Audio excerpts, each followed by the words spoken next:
আমার নাম জান্নাতুল ফেরদৌস চৌধুরী চৈতি। আমি ফেনীতে থাকি, আমার ফেনীতেই বাসা। কোথায় ফেনীতে? ফেনীতে পাঠানবাড়ি রোড। পাঠানবাড়ি রোড। আচ্ছা চৈতি আপু, আপনি যে এই অনুষ্ঠানে আসার পিছনে কারণটা কি ছিল? কারণটা ছিল ওরাই মূলত ওদের জন্যই আসা। আপনি কয়টা বিড়াল নিয়ে আসছেন? আমি দুইটা নিয়ে আসছেন? আমার একটা এই যে পার্সিয়ান আর একটা হচ্ছে বাংলাদেশি। আচ্ছা, এটা হচ্ছে পার্সিয়ান। হ্যাঁ। এটা কোথা থেকে কিনেছেন? এটা আমি একজন থেকে অ্যাডপ্ট নিয়েছি।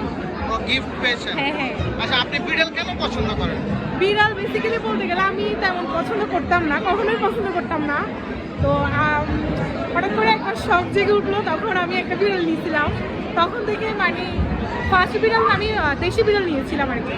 তখন থেকে তারপর আমার বিড়ালকে মানে অনেক ভালো লাগে। ওদের সাথে থাকতে থাকতে আমি আগে অ্যাডজাস্ট করতে পারিনি, বাট এখন আমি রিসেন্টলি ওদের সাথে একদম অ্যাডজাস্ট হয়ে গেছি। তারপরে মানে ওদের সাথে থাকতে ভালোই লাগে। আচ্ছা, নাইস। অনেকে বিড়াল পছন্দ করে না, তাদের জন্য কি বলবেন?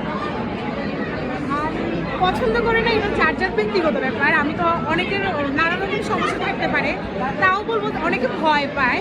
এটা আসলে ভয় পাওয়ার মানে কোনো বিষয় না। তারপর মানে ওরা অনেক শান্ত প্রকৃতির। তারপরে সচরাচর আমিও আগে কখনো বিড়াল পছন্দ করতাম না, বাট এখন অনেক আমার কাছে বিড়াল আচ্ছা, করতে করতে ভালো লাগে, মানে ইয়ে করতে করতে আপনার মানে বুঝতে এখন হ্যাঁ অনেক ভালো লাগে। Thank you so much. কোথা থেকে আসছেন? আমরা ছাগলনাইয়া থেকে আসছি। ছাগলনাইয়া থেকে? আপনি এই যে বিড়াল কি পছন্দ করেন কখন থেকে? আমরা বিড়াল, এটা আমাদের মানে অনেক শখ ছিল, তো ওই শখ থেকে আমার ভাইয়া ওকে নিয়ে আসছে অনেক ছোট থাকতে। আচ্ছা, মানে আপনি বিড়াল কেন পছন্দ করেন? বিড়ালের প্রতি মানে আপনাদের প্রেমের এটা মানে কিভাবে বিড়ালের প্রতি একটা আগ্রহ বাড়লো? এটা মানে আমার বাবাও অনেক বিড়াল পছন্দ করতো, আমরা দেশি বিড়াল অনেক পালতাম। তো দেশি বিড়াল থেকে এরকম সবাই বিদেশি মানে পার্সিয়ান ক্যাটগুলো পালতে দেখাতে মানে আমাদের অনেক ভালো লাগতো। তো ওইখান থেকে আমার ভাইয়া ওকে অনেক ছোট থাকতে নিয়ে আসছে আমাদের। এটা কোথা থেকে নিয়ে আসছে? এটা আমার ভাই কুমিল্লা থেকে নিয়ে আসছে, কুমিল্লা ক্যান্টনমেন্ট থেকে। আচ্ছা, যে আপনি কেমন লাগতেছে বিড়াল পালতে? বিড়ালের আসলে মানে কোনো উপকারিতা আছে? হ্যাঁ, ওদের প্রতি খুব মায়া জন্মায় আমাদের, মানে ওদের দেখাশোনা, ওদের মানে সব কিছু আমাদেরকে দেখতে হয়, ওদের গোসলও করাতে হয়, খাওয়াতে হয়, মানে ওদের প্রতি একটা আলাদা একটা মায়া জন্মায়।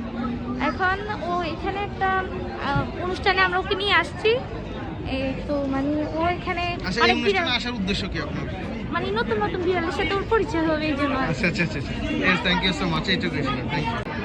আমার ওকে নিয়ে আসার পিছনে উদ্দেশ্য ছিল একটু ওকে একটু এই এনভায়রনমেন্টটা দেখানোর জন্য, আর হচ্ছে আমার নিজের অনেক বিড়াল ভালো লাগে, এতগুলো বিড়াল একসাথে দেখতে অনেক ভালো লাগতেছে, এই জন্যই আসা আর কি। আর এসে অনেক ভালো লাগতেছে।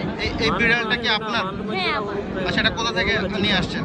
ওকে আমি কিনেছি হচ্ছে পুরান ঢাকা থেকে, আমি ঢাকায় ছিলাম তখন ওকে কেনা। আচ্ছা, আপনি কি এমনি বিড়াল পছন্দ করেন? অনেক পছন্দ করি। কয় বছর হয়েছে ওর? ওর 1 বছর হয়েছে, বাট আমি বিড়াল পালি আজকে 5 থেকে 6 বছর। 6 বছর ধরে? এমনিতে ওর কোনো নাম আছে কিংবা হ্যাঁ, অজি ওর নাম জাত, আছে। কোনো জাত নাম মানে? ও হচ্ছে পার্সিয়ান ট্রিপল কোট। আচ্ছা, পার্সিয়ান। হ্যাঁ। আচ্ছা, বিড়ালের জন্য এমনিতেই আপনার বাংলাদেশে পরিচিত জায়গা কোনটা যেখানে আসলে বিড়াল কেনা বেচা হয়, কিংবা যারা বিড়াল পুষতে চায় তাদের জন্য কি ইনফরমেশন দেবেন?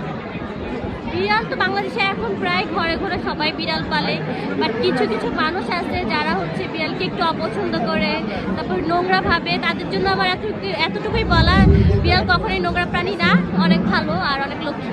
Thank you.